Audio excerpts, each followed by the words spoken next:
6 हफ्ते पहले तक ये कहानी बिल्कुल अलग थी। यूनाइटेड स्टेट्स के भरोसा था कि वो एक तेज, निर्णायक और छोटा युद्ध लड़ रहे हैं, एक ऐसा ऑपरेशन जो कुछ दिनों में खत्म हो जाएगा। दूसरी तरफ ईरान को लेकर ये धारणा थी कि ये ज़्यादा देर नहीं टिक पाएगा। ऐसा ही कुछ आपने भी माना था, ऐसा ही कुछ पूरी दुनिया भी मान रही थी। लेकिन आज तस्वीर पूरी तरह बदल चुकी है। अब दोनों देशों के बीच 14 दिन का संघर्ष विराम है और ये सिर्फ एक सैन्य फैसला नहीं बल्कि एक जटिल कहानी है, रणनीति, दबाव, गलत आकलन और वैश्विक राजनीति की। नमस्कार, आप देख रहे हैं अमर उजाला। मैं हूं आपके साथ साहिल सुयाल और आज इस वीडियो के माध्यम से ये समझेंगे कि आखिर ट्रंप ने वो कौन सी गलती की जिस वजह से अमेरिका को क्या घुटने टेक देने पड़े ईरान के सामने, क्योंकि ईरान कुछ इसी तरीके के दावे कर रहा है और ईरान इसे अपनी एक बड़ी जीत भी बता रहा है। तो इस वीडियो में इसी बात पर चर्चा करेंगे कि क्या ये ईरान की सचमुच एक जीत है। दरअसल 28 फरवरी की सुबह जब अमेरिका ने ऑपरेशन एपिक फ्यूरी शुरू किया तब वॉशिंगटन में माहौल आत्मविश्वास से भरा हुआ था। राष्ट्रपति डोनाल्ड ट्रंप को यकीन था कि यह अभियान वेनेजुएला जैसे ऑपरेशन की तरह होगा, तेज, साफ और निर्णायक। लेकिन जंग कभी भी कागज पर बनाई गई रणनीतियों के हिसाब से नहीं चलती। 6 हफ्तों में 13,000 से ज्यादा हमले हुए, लेकिन ईरान न सिर्फ टिका रहा बल्कि उसने जवाबी कार्रवाई भी जारी रखी। सबसे बड़ा झटका तब लगा जब ईरान ने दुनिया की सबसे अहम समुद्री लाइफलाइन स्ट्रेट ऑफ हॉर्मुज यानी कि हॉर्मुज जलडमरू मध्य को अपने नियंत्रण में कसकर पकड़ लिया और यहीं से युद्ध का संतुलन बदलना शुरू हुआ। इस पूरी कहानी का सबसे नाटकीय हिस्सा वो दिन था जब ट्रंप ने कुछ ही घंटों में अपना रुख बदल दिया। सुबह तक वे ईरान को सर्वनाश की धमकी दे रहे थे, यहां तक कि उन्होंने ईरान के बिजली संयंत्रों और बुनियादी ढांचों को तबाह करने तक की चेतावनी भी दे दी थी।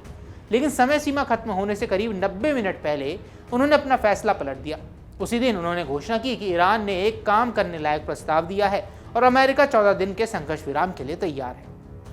यह बदलाव अचानक नहीं था और इसके पीछे कई गहरी वजहें थी। तो आइए ऐसे में आपको समझाते हैं क्या थी वो वजह। वजह नंबर 1, लंबी जंग का डर। अब सबसे पहली और अहम वजह थी एक अंतहीन युद्ध का खतरा। अमेरिका पहले ही Vietnam war, Iraq war, war in Afghanistan जैसे लंबे संघर्षों में फंस चुका है।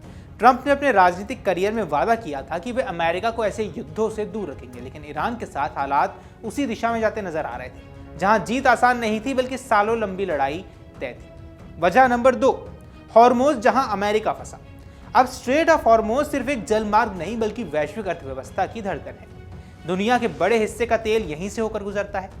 जब ईरान ने इस पर नियंत्रण मजबूत किया तो तेल की कीमतें बढ़ने लगी और वैश्विक बाजार में अस्थिरता फैल गई। खाड़ी देशों को भी लगने लगा कि वे इस युद्ध में फंसते जा रहे हैं। सैन्य विशेषज्ञों के अनुसार अमेरिका इस जलडमरू मध्य को कब्जे में तो ले सकता था, लेकिन उसे बनाए रखना बेहद मुश्किल और महंगा होता। इसके लिए हजारों सैनिकों और लंबी सैन्य मौजूदगी की जरूरत पड़ती, जो एक 20 साल के अभियान में बदल सकता था। वजह नंबर 3, गलत अनुमान लगाए। अब ट्रंप और उनकी टीम ने यह मान लिया था कि ईरान जल्दी झुक जाएगा, लेकिन यह अनुमान गलत साबित हुआ। ईरान ने लगातार मिसाइल और ड्रोन हमले जारी रखे। उसमें न सिर्फ अपनी सैन्य क्षमता बनाए रखी बल्कि साइबर हमलों और तेल आपूर्ति को बाधित करने जैसे कदम भी उठा दी। अब ये वही पल था जब अमेरिका को एहसास हुआ कि लड़ाई इतनी आसान नहीं है। अब आपके दिमाग में सवाल होगा कि अगर अमेरिका ने इतने हमले किए तो ईरान आखिर कैसे टिका रहा। अब ये इस युद्ध को सबसे चौंकाने वाला पहलू भी है। लगातार बमबारी और भारी नुकसान के बावजूद ईरान ने अपनी सैन्य ताकत बनाए रखी। उसने तेज रफ्तार सुसाइड ड्रोन का इस्तेमाल किया जो रडार से बच सकते थे। क्षेत्रीय स्तर पर अपने सहयोगियों के जरिए भी दबाव बनाए रखा। इससे यह साफ हुआ कि ईरान सिर्फ रक्षात्मक नहीं बल्कि आक्रामक रणनीति के साथ भी लड़ रहा था। इस संघर्ष विराम को लेकर पाकिस्तान खुद को मुख्य मध्यस्थ बता रहा है, लेकिन सच्चाई इससे ज्यादा जटिल है। दरअसल चाइना ने इसमें अहम भूमिका निभाई है। वो ईरान का बड़ा व्यापारिक साझेदार है और अमेरिका का आर्थिक प्रतिद्वंदी। चीन ने पर्दे के पीछे रहकर बातचीत की रूपरेखा तैयार की और ईरान को वार्ता की मेज तक लाने में मदद की। पाकिस्तान ने इस प्रक्रिया को आगे बढ़ाने के लिए केवल अपना मंच दिया। अब क्या ये ईरान की सच्ची जीत है? दरअसल ईरानी मीडिया और विश्लेषकों का मानना है कि यह संघर्ष विराम उनकी रणनीतिक जीत है। सवाल उठेगा आखिर क्यों?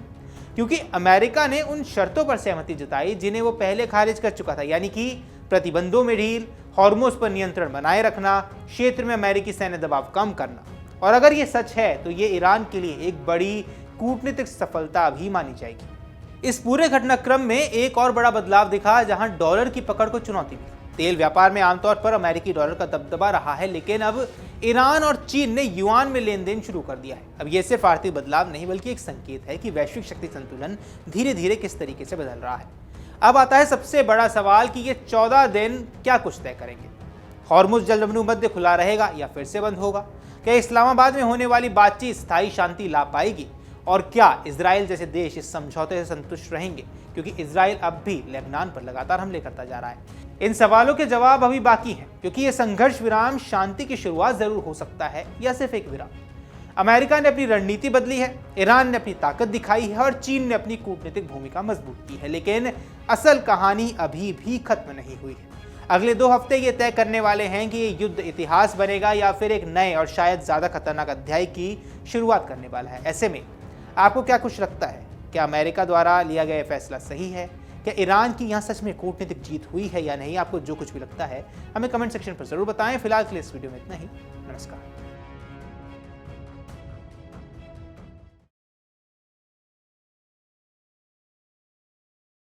अगर आप ये वीडियो YouTube पर देख रहे हैं तो हमारे चैनल को सब्सक्राइब कर बेल आइकन दबाएं और Facebook पर देख रहे हैं तो हमारे पेज को लाइक करें।